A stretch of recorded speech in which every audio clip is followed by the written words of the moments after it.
Individual human autonomy is one of the most fascinating things to me. And the more I grow, the more I look at my life from afar, the more I look at just people in general, the more I realize how actually fascinating it is to develop in an autonomous way. But not only that, also how people get stagnated emotionally as a result of trauma and end up not developing that sense of autonomy. Autonomy is very important to be able to think for yourself, to be able to feel for yourself, to be able to make decisions for yourself, to actually be individuated and differentiated with healthy boundaries away from everything that it is that you were raised with, including the family system, to be a person that operates even as an island, as somebody that recognizes themselves as separate from the system. Otherwise, at that point, you are really just homeostatic and you are still a part of that which you came from. It's not good or bad or right or wrong, it's just very arguably unhealthy. Because whose decisions are you actually making if you are so caught up in a system that is very enmeshed? What are your thoughts? What are your feelings? Where do they actually come from? Are you aware of autonomy? Are you aware of your own sense of autonomy? Is it actually something that is in your peripheral, even? Is it something that you consider? Or are you just a byproduct of the system that is just all globbed together? Do you see yourself separate from everything and everyone? Or do you see yourself enmeshed with everything and everyone? I think one of the most important things to take into consideration when it comes to healing, when it comes to who you are as a person, when it comes to autonomy, is that can you do it? Whatever it is, it doesn't matter what it is. Can you do it? Sure, you can. It really doesn't matter what it is. The question is, do you actually want to? Maybe you can. Well, yeah, of course you can. But maybe you don't actually want to. Your wants, your needs, your desires, where do they actually come from? What are they actually derived in? Is it part of a system that operates within you that comes from other people that's not actually authentic to you? Is it actually your own? You can do anything that you want to, but the question is, do you actually want to do the things that you've been doing? Or are you just doing things because you've been very used to them and these are things that you've been doing based in a family of origin that is very much actually enmeshed in both unconscious and subconscious? It's very fascinating to consider autonomy and also to consider how much autonomy you have not allowed yourself to develop within yourself simply because you were raised in an environment that really didn't allow for that. You were taught that you had to be a certain way to survive. You had to mask up. You had to abandon yourself. You had to do things that were not authentic to you simply because the system that you came from demanded it. That was the survival aspect of it. That was the survival dynamic of it. Now, as an adult, considering that that's probably where you are now if you're watching this video, do you actually want any of the things that you have been going after? Why have you been doing what it is that you've been doing? Do you actually want any of it?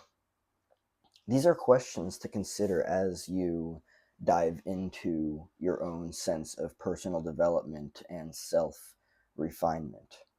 When you are refining yourself, are you aware that you are essentially etching away? Maybe when a sculpture is being created, A person sees a potential. They see the outline and they start to sculpt and etch and they start to shave off parts. Self-refinement is no different. Who are you separate from where you came from? That is potentially the most important thing to consider along this journey. Because the likelihood that you don't know who you are, and that being a result of the dysfunctional ways in which you were raised and the ways that you were taught to see yourself, have far more to do with unhealthy family systems than anything else. You didn't get the healthy boundaries. You didn't get the individuation. You didn't get the differentiation. With that, do you even really know yourself? Did you get to take the time to yourself and by yourself to actually develop strong senses of understanding in regards to yourself? The way that you think, where does it come from? The way that you feel, where does that come from? The decisions that you make, where does that come from? What is it rooted in? Is it rooted in fear of being different and different was not acceptable, so you have to be the same as everybody else? Where do all these come from? That's the thing to consider. That's the question to ask. But isn't it fascinating how much you can understand about yourself and how you were raised, the conditioning, the training, when you ask where your thoughts come from, your emotions, your behaviors? Are they actually authentic to what it is that you want, or is it from a place of survival? Survival meaning that you had to be somebody else when you were being raised in order to be loved, in order to be supported, in order to be appreciated, in order to be seen. How wild is that, huh? And so then we get lost inside of these constructs that we create for survival, that we end up doing a bunch of things that we don't actually want to. You can do anything that you want to. It really doesn't matter what it is. The thing that I'm focused on, the thing that I'm most interested in is, do you actually want to do them? Or are you just doing them because you want to be loved and you feel like the only way that you can be loved and validated and accepted of and approved of is if you do things that are not authentic to you, but because people told you that that's just what you have to do? It's not just awkward, it's like, why are you doing things that you don't want to do? No shame or guilt at all, either. This is a totally safe space. This is actually just like a reflection period.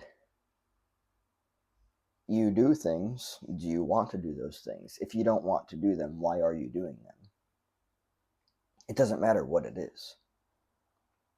You can do it, but do you actually want to do it, is the question to ask. When you can get to the fundamentals there, you can discover a lot of potentially unknown territory.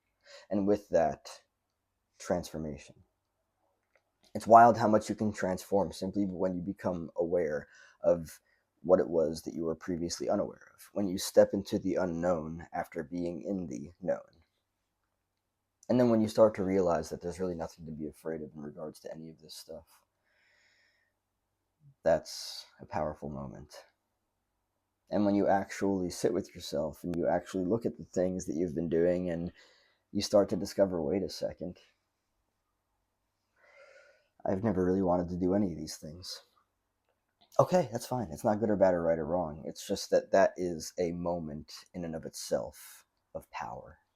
Personal power. You are becoming empowered because you're essentially, and I talked about this in a past video, you're essentially taking that flashlight in the pitch black dark room and you're now turning it on and you're now like, oh shit, wait a second, that's not something that I want to continue doing. That either. Oh, it's just not authentic for me. Cool, you've discovered that so far. Lovely. This process of self-refining is like, I don't know, imagine you walk into a pitch black dark house and you see a bunch of things and apparently the house is yours. and you see a bunch of things that you don't like there. It's no different from the things that you've been doing that you're now realizing, oh, wait a second, I don't like that. And it doesn't matter what it is. It could be having a conversation with somebody that you genuinely don't care about the material of the conversation. You just want a friend. You just want relationships. We are social creatures. We like to form connections with people. And maybe you're discovering that you actually don't like any of the things that you have been doing with these people. You just want connections. You just want friends. And that's okay. You don't have to do that, though. That's what I'm presenting here. You don't have to do things that you don't want to have relationships.